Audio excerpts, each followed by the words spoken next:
EBC as sort of the main discussion. Right now, you're insisting that all the other issues that were part of the Azimio demands must be addressed. We have also seen the Kenya Kwanza parliamentary leadership talk about this particular process to even state that there will be no handshake, which again, your team has insisted. Perhaps if the president insists on what, or Kenya Kwanza insists on what was on their list, what then happens? Then secondly, we understand that the US Senator for Delaware, Chris Coons, just left the country yesterday. Would you please confirm or deny that the US and President Joe Biden was part of the discussions that may have happened between Azimio and Kenya Kwanza? Thank you. Let me first begin by the first question that you asked. We, of course, talked ourselves. Mr. Ruto made his statement. But I just want to say that that was not the basis of the understanding between the parties that were negotiating or talking between us.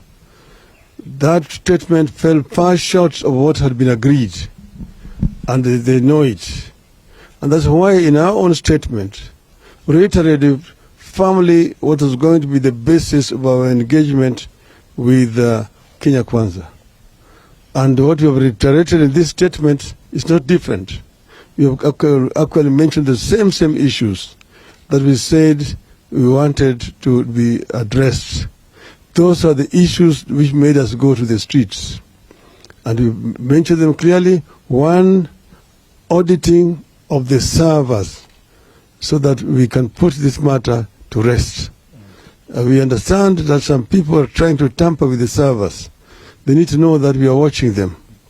We know it, and we also know that's why we are talking about a forensic audit by experts, so that the truth can come out finally, and we put that to the end.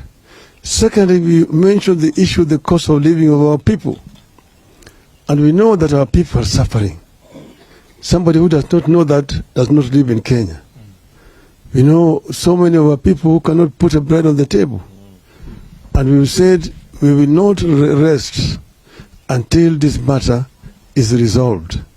And we said that the government does not even need any committee on this issue. We have just talked about basic costs. We talked about unga. We talked about fuel, about electricity, the school fees, very basic issues that the government can address without much problem.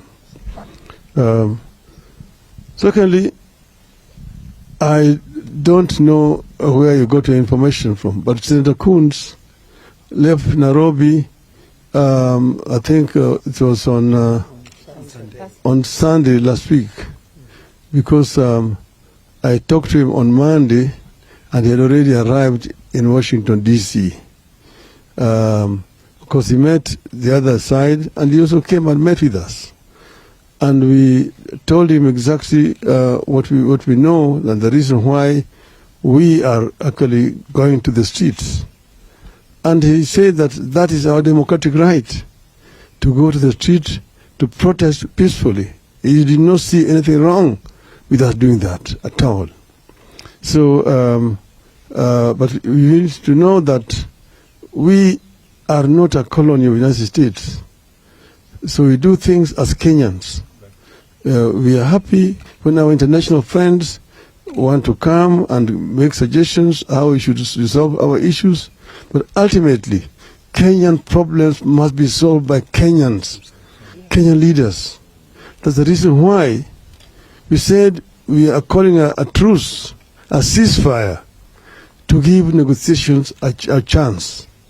But we want to reiterate very clearly here that if the other side does not cooperate, then we will have no other option but to go back to the trenches.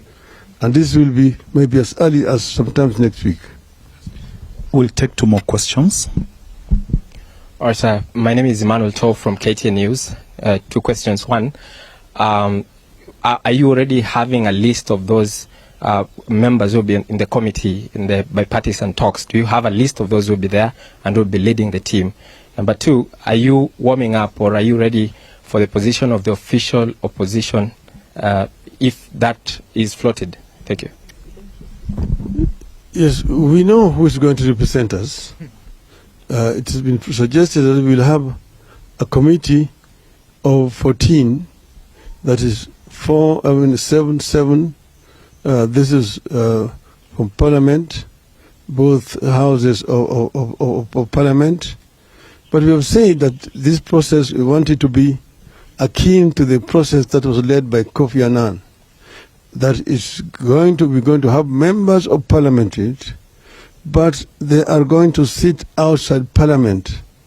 They will negotiate and only take the final product to Parliament as an accord, which will then be passed by Parliament.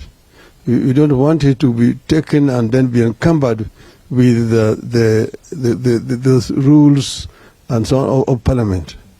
We want it to be a process that is people-driven. My name is Chamutai going from... Yeah, and now about... I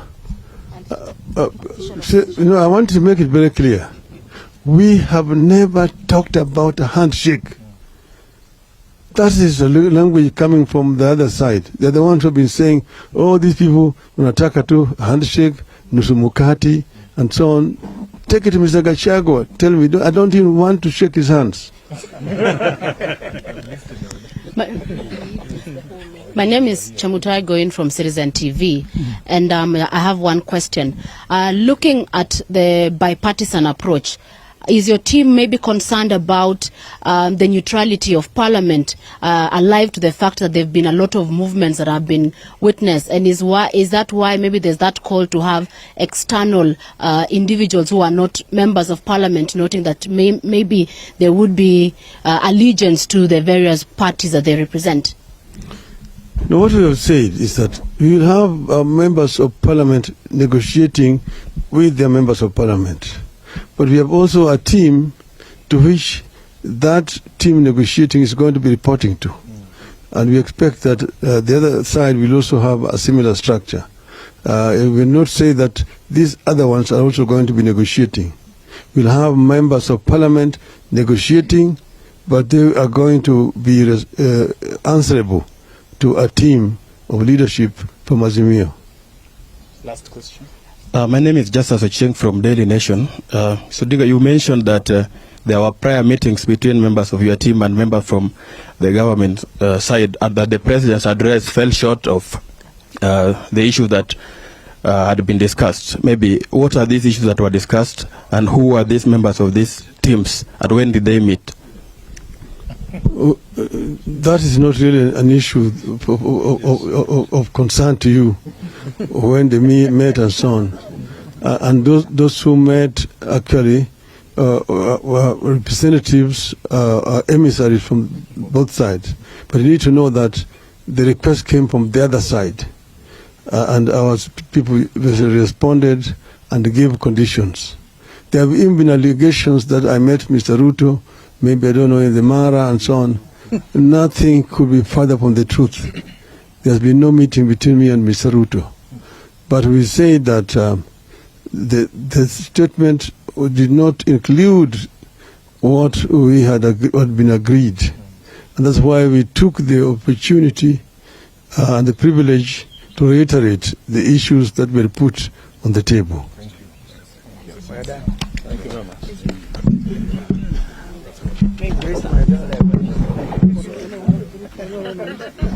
I think that is